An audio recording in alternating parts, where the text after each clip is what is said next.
We are live now. Welcome to middle education topper series वर्ष 2024 में आपका स्वागत है। लीजिए स्टूडेंट्स, आपके सामने साइंस का लेक्चर नंबर सेकंड लेकर के आ चुका हूं। जी हां, आपने सही सुना। Already lecture number first upload है, जिसे आप वीडियो नंबर फर्स्ट भी कह सकते हो। लगभग उस वीडियो को 5,000 से ज़्यादा बच्चों ने देखा है और 2,000 से ज़्यादा बच्चों ने लाइक किया है। एंड फाइनली अब आपके सामने अपलोड होने जा रहा है लेक्चर नंबर सेकंड। आइए देखते हैं विज्ञान के चैप्टर नंबर सेकंड से कौन कौन से क्वेश्चंस बन सकते हैं जो कि आपके फाइनल एग्जाम में देखने को मिलेगा। ये टॉपर सीरीज का वीडियो पूरा का पूरा मैं कवर कर रहा हूँ परीक्षा अध्ययन से। अगर आपके पास यही बुक है तो देन बेहतर है, नहीं है तो टेंशन की कोई बात नहीं। वो सभी क्वेश्चंस मैं यहाँ पर बता दूंगा जो तुम्हारे एग्जाम में आ रहे हैं। आप आसानी से स्क्रीनशॉट लेकर के और अपने पढ़ाई को कंटिन्यू कर सकते हो। जैसे हम आगे बढ़ते हैं तो सबसे पहले हमें देखने को मिलता है हमारा ब्लूप्रिंट। और आपको पता होना चाहिए कि एमपी बोर्ड पूरा का पूरा प्रश्न पत्र आपके ब्लूप्रिंट के अकॉर्डिंग डिज़ाइन कर रहा है, इसीलिए आपको ब्लूप्रिंट के अकॉर्डिंग ही पढ़ाई करनी है। हमारे लेक्चर नंबर फर्स्ट में या फिर वीडियो नंबर फर्स्ट में रासायनिक अभिक्रिया एवं समीकरण के 7 नंबर के जितने भी क्वेश्चन आंसर बन सकते थे सबको मैंने कवर किया है। एंड फाइनली ये आपका लेक्चर नंबर सेकंड होगा, जिसमें कवर करेंगे अम्ल, क्षार एवं लवण, मतलब 6 नंबर के सभी क्वेश्चन और आंसर को। हम प्रयास करेंगे आपके अध्याय 3 को भी कवर करें, लेकिन अगर अध्याय 3 कवर नहीं हो पा रहा है तो अध्याय 2 के सभी क्वेश्चंस को कवर करूंगा, ताकि 6 में से 6 नंबर तुम्हारा इस चैप्टर से आ सके। तो चलिए हम जंप करते हैं सीधे अध्याय नंबर 2 की तरफ और देखते हैं कौन कौन से क्वेश्चंस बनेंगे एंड क्या होगा सही उत्तर। तो ये रहा आपके सामने अध्याय नंबर 2, अम्ल, क्षार एवं लवण। सबसे पहले हम बेसिक स्ट्रक्चर को समझते हैं, फिर आगे क्वेश्चंस को सॉल्व करेंगे। आप इस बेसिक स्ट्रक्चर को अगर समझ जाते हैं तो डेफिनेटली 1 नंबर के सारे क्वेश्चंस कर जाएंगे। देखो, अम्ल की यदि मैं बात करूँ तो अम्ल होता क्या है? जो आपको खाने में खट्टा लगे, चाहे आपका आम हो, इमली हो या फिर कोई भी चीज़ हो, जो आपको खाने में खट्टा लगे वही अम्ल कहलाता है। यहीं पर यदि मैं क्षार की बात करूं तो जो चीज़ खाने में आपको कड़वा लगे, है ना, जैसे कोई चीज़ होता है ना, जब खाने में हमें कड़वा लगता है तो वो क्षार कहलाता है। और यदि मैं लवण की बात करूं तो अगर कोई चीज़ आप खाते हो तो आपको नमकीन नमकीन सा टेस्ट आता है, जैसे नमक का टेस्ट होता है, वो आपका लवण है। ये 3 चीज़ तो आप समझ गए होंगे, जो कि बहुत ही बेसिक सी बातें हैं।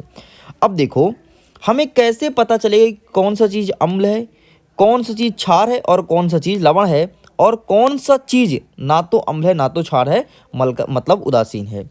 तो सबसे पहले एक साइंटिस्ट आए जिनका नाम था अहिर्नियस। अहिर्नियस ने एक स्केल बनाया कि यार हम एक ऐसा स्केल बनाते हैं जिसके थ्रू अम्ल और क्षार की पहचान कर सकें। उस स्केल का नाम था पीएच स्केल। पीएच स्केल का नाम तो सब सुने होंगे, जो 0 से लेकर के 14 तक होता है। और 1 नंबर का प्रश्न हमेशा पूछता है कि पीएच स्केल का पैमाना कहाँ से लेकर के कहाँ तक होता है। याद रखना, 0 से लेकर के 14 तक होता है। 1 नंबर का प्रश्न आपका तैयार हो गया। अब देखो, जब सोरेनसन नामक साइंटिस्ट आए, इन्होंने पीएच स्केल का आविष्कार किया, तो उन्होंने बोला कि यार 0 से लेकर 14 तक तो एक स्केल बना दिए, लेकिन बीच में तो कोई ना कोई मध्य बिंदु होगा ना। तो भाई 0 से लेकर के 14 तक के बीच में क्या आएगा? 7। तो 7 को उन्होंने इस प्रकार से बांट दिया। ठीक, आपका 0, ये 7, फिर आ गया आपका 14। उन्होंने कहा कि अगर कोई चीज़ हम 0 से स्टार्ट करेंगे और जाएंगे आगे बढ़ते बढ़ते 7 तक, और इधर जिस भी चीज़ का वैल्यू आएगा वही आपका अम्ल कहलाएगा। और अगर कोई ऐसा पदार्थ है जिसका वैल्यू 7 से लेकर के 14 के बीच आता है तो वो आपका क्षार कहलाएगा। और अगर कोई चीज़ ऐसा भी तो हो सकता है कि 7 ही आए तो उसे उदासीन में काउंट करेंगे। एक इसका अच्छा एग्जाम्पल है, जो मनुष्य के शरीर में खून बहता है, रक्त। रक्त यदि तुम कभी पियोगे, खून कभी पियोगे, तो देखोगे खून आपको खट्टा लगता है, मतलब खून अम्ल है और इसका पीएच मान 6 होता है। इस चीज़ को ध्यान रखना, ठीक है। यहीं पर कुछ चीज़ ऐसे ही हो सकते हैं जिसका वैल्यू पीएच स्केल में 7 से लेकर के 14 तक आए। अगर ऐसा कोई तत्व है वो आपका क्षार कहलाएगा। और अगर 7 ही आ रहा है, एग्जैक्ट 7, जैसे पानी, पानी का पीएच मान 7 होता है। अगर 7 आ रहा है तो समझो वो उदासीन है, ना तो वो अम्ल है ना तो क्षार है। ठीक है, पानी का स्वाद तो तुमको पता ही होगा, ना तो आपको पानी खट्टा लगता, ना तो पानी आपको कसैला लगता, ना तो पानी आपको लवणी लगता है। मतलब पानी एक न्यूट्रल है जिसका पीएच वैल्यू 7 है। ठीक, तो बस इतने ही क्वेश्चंस पूछाएंगे। अब एक डेफिनेशन पूछेगा कि अम्ल किसे कहते हैं, क्षार किसे कहते हैं। तो सुन लो, अम्ल किसे कहते हैं? जो स्वाद में खट्टे होते हैं उसे अम्ल कहते हैं। यह आपका पहला डेफिनेशन हो गया। क्षार किसे कहते हैं? जो स्वाद में कड़वा या कसैला होता है उसे क्षार कहते हैं। ये आपका क्षार का डेफिनेशन हो गया। एक और देखना, अम्ल जो होता है वो नीला लिटमस पेपर को लाल कर देता है और जो क्षार होता है वो लाल को नीला करता है। याद कैसे रखेंगे? तो एक नाम याद रखो तुम, अनिल। क्या नाम याद रखोगे? अनिल। तो अम्ल जो होता है नीला लिटमस पेपर को लाल करता है, ये याद रखना। अनिल, अम्ल नीला लिटमस पेपर को लाल करता है, ये आपका अम्ल का हो गया। और क्षार जस्ट अपोजिट, लाल को कर देगा नीला। अगर ये याद नाम रखते हो तो डेफिनेटली तुम आसानी से अम्ल और क्षार का डेफिनेशन रट पाओगे। मैं उम्मीद करता हूँ समझ में आया होगा। अब देखो 3 क्वेश्चन हम सॉल्व करेंगे और तुमसे आसानी से बन जाएगा। देखना, हमारा 5वां नंबर कह रहा है कि जल का पीएच मान क्या होता है, तो आपको पता है कि 7 होता है, मतलब जल ना तो अम्ल ना तो क्षार है। नेक्स्ट सेकंड नंबर कहता है अम्ल का पीएच मान कितना होता है, तो आपको मैंने पहले ही बताया कि 0 से लेकर के 7 तक, मतलब 7 से कम जितना हो वो आपका अम्ल कहलाएगा। एक बार यदि मैं क्षार की बात करूं तो 7 से अधिक। अब देख लो इसका आंसर, पहले का बी, दूसरे का ए और तीसरे का सी। देख लो आपसे बन गया ना। बस इसीलिए बोलता हूँ कि एक ही चीज़ को अच्छे से समझते आओ, डेफिनेटली एग्जाम में तुम अच्छा स्कोर गेन करोगे। बाकी 1 नंबर के जितने भी क्वेश्चंस हो सकते हैं, सारे के सारे क्वेश्चंस आपको टेलीग्राम पर प्रोवाइड कराए जाएंगे। लिंक वीडियो के डिस्क्रिप्शन बॉक्स में है, चेकआउट कीजिए एंड वीडियो को फुल टाइम वॉच कीजिएगा। आगे बढ़ते हैं। नेक्स्ट हम देखते हैं अम्ल किसे कहते हैं। तो ये रहा भाई साहब अम्ल का परिभाषा। वे पदार्थ जो स्वाद में खट्टे होते हैं, नीला लिटमस पेपर को लाल कर देता है, अम्ल कहलाता है। बस ये डेफिनेशन हो गया, ये तुम्हारे एग्जाम में पूछा जाएगा एंड ये आपसे बनना भी चाहिए। नेक्स्ट ऐसे क्षार का डेफिनेशन क्या होता है, तो देखिए क्षार वे पदार्थ जो स्वाद में कसैले कड़वे होते हैं और लाल लिटमस पेपर को नीला कर देते हैं, वो आपका क्षार कहलाता है। ये भी आपसे बन जाएगा क्योंकि मैंने आपको ऊपर ही समझा दिया। ये क्वेश्चन एग्जाम में कभी आते नहीं हैं, लेकिन आपको पता होना चाहिए कि क्या पता 2 नंबर में पूछ ले। अब आगे बढ़ते हैं और देखते हैं 2 नंबर के कौन कौन से क्वेश्चंस बनेंगे। सबसे पहले आपको देखना है पीएच स्केल किसे कहते हैं। तो सिंपल सा, किसी विलयन में उपस्थित हाइड्रोजन आयन की सांद्रता ज्ञात करने के लिए एक स्केल को विकसित किया गया था जिसे कहते हैं पीएच स्केल। और जो हाइड्रोजन आयन की सांद्रता होती है यही आपके अम्ल और क्षार की पहचान करके बताती है। आगे बढ़ते हैं। नेक्स्ट क्वेश्चन जो तुम्हारे परीक्षा में आएगा, अम्लीय वर्षा से आप क्या समझते हैं। तो सिंपल सर, ऐसा वर्षा जिसमें पानी के साथ अम्ल घुल करके और बारिश करे उसे कहते हैं अम्लीय वर्षा। अब समझना ये कैसे होता है। जो कि देखो क्या होता है, हमारे गाड़ी से जैसे कि धुआं निकला, ठीक है, कार्बन मोनोऑक्साइड, जो धुआं है वो वायुमंडल में रहा और वायुमंडल जब जा कर के जल वाष्प का निर्माण करता है तो उसी जल वाष्प के साथ आपका जो ध्वनि प्रदूषण होता है, सॉरी जो आपका वायु प्रदूषण होता है तो उसमें मिल जाता है और मिल करके पानी के साथ वर्षा होता है, इसे कहते हैं अम्लीय वर्षा। मतलब एकदम आसान भाषा में बताऊँ तो पानी के साथ अम्ल को मिल करके और बारिश करना ही अम्लीय वर्षा कहलाता है। इसीलिए हमेशा कहा जाता है कि बरसात के पहले पानी में इंसान को कभी नहीं नहाना चाहिए वरना बीमार पड़ जाता है। और आप खुद देखोगे कि अगर पहला बरसात हो रहा है और उसमें तुम भीग गए तो तुमको बुखार चढ़ना पक्का है, बुखार आएगा ही आएगा। क्यों? क्योंकि उसमें अम्ल घुला होता है पानी के साथ और बारिश होता है तो हमारे शरीर में नुकसान पहुंचाता है, कई प्रकार के रोग को भी उत्पन्न करता है। आप देखोगे एक चर्म रोग होता है जो कि चमड़ी पे होता है, स्किन पे होता है, और वो चर्म रोग केवल और केवल अम्लीय वर्षा के कारण ही होता है। इसीलिए बरसात के पहले पानी से हमेशा बचना चाहिए। अब देखो क्या होता है, वैसे तो पानी का पीएच मान 7 होता है, लेकिन जब अम्लीय वर्षा होता है तो उसका पीएच मान कम हो जाता है, 5.6 से भी कम हो जाता है, इसलिए उसे अम्लीय वर्षा में काउंट किया जाता है। इस चीज़ को ध्यान रखिएगा। चलिए, बाकी कुछ नहीं आएगा, आप इन्हें स्किप कर सकते हैं। आगे बढ़ते हैं, नेक्स्ट देख लेते हैं। नेक्स्ट आपके एग्जाम में पूछाएगा पीतल एवं तांबे के बर्तन को दही एवं खट्टे पदार्थ क्यों नहीं रखने चाहिए। देखो, पीतल एवं तांबे के बर्तन में अगर हम खट्टे पदार्थ को रखेंगे वो रिएक्शन करके और जहर का निर्माण करेगा, पॉइजन निर्माण करेगा और हमारे पीतल और तांबे के बर्तन को काट देगा, नष्ट कर देगा। इसलिए इन बर्तन पे खट्टे पदार्थ को नहीं रखा जाता है। इवन तुम यहाँ तक ये भी देखोगे कि अगर तुम्हारे घर में पीतल के बर्तन है, तांबे के बर्तन हैं, तो इन्हें साफ करने के लिए घर में अचार वगैरह का उपयोग करते हैं। क्यों? क्योंकि अचार होता है अम्लीय, खट्टा होता है, इससे बर्तन बहुत ही अच्छे तरीके से साफ हो जाता है और चमकने लगता है, इसलिए इसका यूज़ किया जाता है।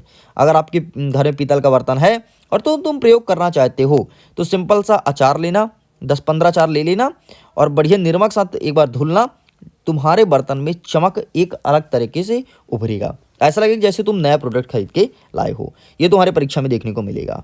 आगे बढ़ते हैं, बाकी यहाँ से कोई क्वेश्चन नहीं आएगा, आप इन्हें स्किप कर सकते हैं। नेक्स्ट हम देख लेते हैं। नेक्स्ट आपको देखना है यहाँ से आपका रहा 25 नंबर। 25 नंबर कहता है कि ताजे दूध का पीएच मान 6 होता है, दही बन जाने पर इसके पीएच मान में क्या परिवर्तन होगा? उत्तर दीजिए। एक बात बताओ, दही क्या होता है? दही होता है अम्लीय, और जब अम्लीय होगा तो सिंपल सा पीएच मान कम होगा, है ना। तो ये इस प्रकार से आंसर लिखा गया है, आप इन्हें देख सकते हैं। चलिए आगे देखते हैं। 26 नंबर आपको प्रिपेयर करना है, जो कि मैंने समझा चुका है, तुम्हारे एग्जाम में देखने को मिलेगा। नेक्स्ट तुम्हारे एग्जाम में आएगा कि प्लास्टर ऑफ पेरिस का उपयोग बताइए। ठीक है, यहाँ पर तो कुछ और लिखा हुआ है, लेकिन यूज पूछेगा प्लास्टर ऑफ पेरिस का। सुन लो ध्यान से क्या होता है। तुम इंसान का हड्डी टूटते तो देखे होगे, है ना। तुम्हारे आसपास ऐसा कोई ना कोई इंसान जरूर होगा जिसकी हड्डी टूटी हो, चाहे हाथ का हो चाहे पैर का हो। जब इंसान की हड्डी टूटती है और हड्डी को जोड़ने के लिए जो हॉस्पिटल में प्लास्टर चढ़ाते हैं ना, उसमें प्लास्टर ऑफ पेरिस का ही उपयोग करते हैं, पीओपी का यूज़ करते हैं।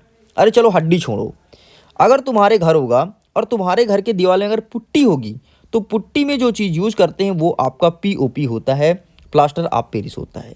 चलो ये भी नहीं देखियो, कोई बात नहीं। तुम्हारे घर में मूर्ति जरूर होगी भगवान की, भगवान की जो मूर्ति होती है वो पीओपी अर्थात प्लास्टर ऑफ पेरिस की बनाई जाती है। तो ये भाई साहब 3 उपयोग बता दिया। सिंपल सा आपको 3 लिखना है, क्योंकि 3 नंबर का प्रश्न देखने को मिलेगा।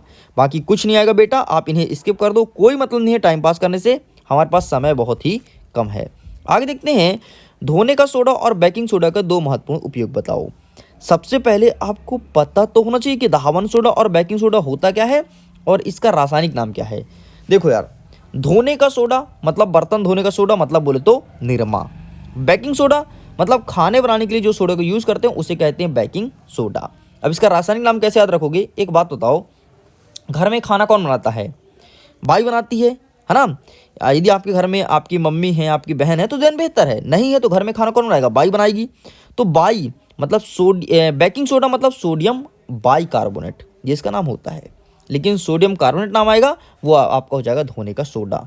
बाई लग जाए वो खाने का सोडा है, और जो जिसमें बाई ना लगे वो आपका धोने का सोडा है। बाकी इसका यूज़ क्या क्या होता है यहाँ पर लिखा गया है, आप देख सकते हैं। ठीक है, धोने का सोडा का उपयोग घरों की साफ सफाई में करते हैं और कागज़ निर्माण के उद्योग में करते हैं। ठीक है, बेकिंग सोडा का उपयोग कहाँ कहते हैं? बेकरी। बेकरी मतलब होता है केक वगैरह जो बनता है ना, सब बेकरी कहलाता है। ठीक है, केक हो गया, आपका इडली हो गया, ये सब बेकरी में आता है। ठीक, तो इसका उपयोग करते हैं। और सोडा अम्ल अग्निशामक के लिए क्या जाता है, मतलब कहीं आग वगैरह लग जाए तो आग को बुझाने के लिए हम बेकिंग सोडा का यूज़ करते हैं। ठीक, तो इस प्रकार से ये भी कंप्लीट होता है। 2019 में पूछा गया था, एंड फाइनली इस साल भी तुम्हारे परीक्षा में देखने को मिलेगा। आगे स्किप करते हैं, बाकी यहाँ से ऐसा कोई क्वेश्चन नहीं तुम्हारे एग्जाम में आए। प्लास्टर ऑफ पेरिस का रासायनिक सूत्र याद रखना, ये तुम्हारे एग्जाम में देखने को मिलेगा कि प्लास्टर ऑफ पेरिस का सूत्र क्या होता है। तो CaSO4 × 1/2 H2O, ये होता है प्लास्टर ऑफ पेरिस। बाकी स्किप कीजिए, कोई दिक्कत नहीं। लघु उत्तरी में आपको पहला नंबर अच्छे से प्रिपेयर करना है, ये तुम्हारे एग्जाम में देखने को मिल सकता है। आगे बढ़ते हैं, एक तगड़ा क्वेश्चन। तगड़ा क्वेश्चन क्या है? प्रबल अम्ल किसे कहते हैं, प्रबल क्षार किसे कहते हैं, दुर्बल अम्ल किसे कहते हैं, दुर्बल क्षार किसे कहते हैं, ये चीज़ तुम्हें पता होना चाहिए, ये तुम्हारे परीक्षा में आएगा। बाकी स्किप कर दो बेटा, कोई भी क्वेश्चंस देखने को नहीं मिलेगा। आगे बढ़ते हैं। नेक्स्ट यहाँ से देख लेते हैं क्या कोई बनेगा क्या? नहीं, यहाँ से कुछ भी नहीं बन रहा है। देखो टाइम पास हमें नहीं करना है, हमें वही क्वेश्चंस पढ़ना है जो हमारे एग्जाम में आएगा। नेक्स्ट आपको देखना है 7वां नंबर, पीओपी का उपयोग, प्लास्टर ऑफ पेरिस का 4 उपयोग, जैसे कि मैंने आपको ऊपर 3 बताया, बाकी एक बार आप पढ़ लेना। नेक्स्ट कहता है अम्ल एवं क्षार में अंतर। अम्ल और क्षार को मैंने बहुत अच्छे से समझाया ऊपर, तो ये देख लेना, यहाँ पर लिखा गया है 4 के चारों अंतर प्रिपेयर करना। हो सकता है कि यहाँ से आपके एग्जाम में 4 नंबर का प्रश्न 1 देखने को मिल जाए। ठीक है, तो इस प्रकार से जितने भी क्वेश्चंस बन सकते थे मैंने कंप्लीट कर दिया। 1-2 क्वेश्चन और देख लो। यहाँ पर विरंजक चूर्ण और प्लास्टर ऑफ पेरिस का सूत्र क्या होता है, रासायनिक सूत्र यहाँ पर लिखा गया है विरंजक चूर्ण का, प्लास्टर ऑफ पेरिस का, ये तुम्हारे एग्जाम में देखने को मिलेगा। दीर्घ उत्तरीय प्रश्न यहाँ से बनेगा नहीं, इसलिए कोई मतलब नहीं है। ओके स्टूडेंट्स, मैं उम्मीद करता हूँ वीडियो काफ़ी पसंद आया होगा। वीडियो पसंद है तो वीडियो को लाइक कीजिएगा, अपने दोस्तों के साथ शेयर कीजिएगा। अगर पहली बार आए हैं मिडिल एजुकेशन में तो फॉलो जरूर करना। डेफिनेटली मिडिल एजुकेशन हमेशा ऐसे ही कंटेंट प्रेजेंट करेगा। इस टॉपर सीरीज में आपको real paper, viral paper, most IMP questions ये सभी प्रोवाइड कराऊंगा, ताकि तुमको टॉप करने से कोई भी ना रोक पाए। जाते जाते एक और बता देता हूँ, ये देखो यहाँ पर यूज लिखा है बेकिंग सोडा का, ये देख लेना, पीओपी का यूज देख लेना, और धावन सोडा का, ये तीनों चीज़ का देख लेना। विरंजक चूर्ण नहीं पूछता कभी, तो इस बार भी नहीं आएगा। ठीक, तो जाते जाते एक क्वेश्चन और प्रिपेयर कर लीजिए। अब जल्द ही मिलेंगे हम लेक्चर नंबर 3 में, जिसमें कवर करेंगे अध्याय 3 धातु और अधातु के वे सभी क्वेश्चन आंसर जो आपके एग्जाम में आएगा। मैं करता हूँ वीडियो को एंड, एग्जाम के लिए all the best, bye bye.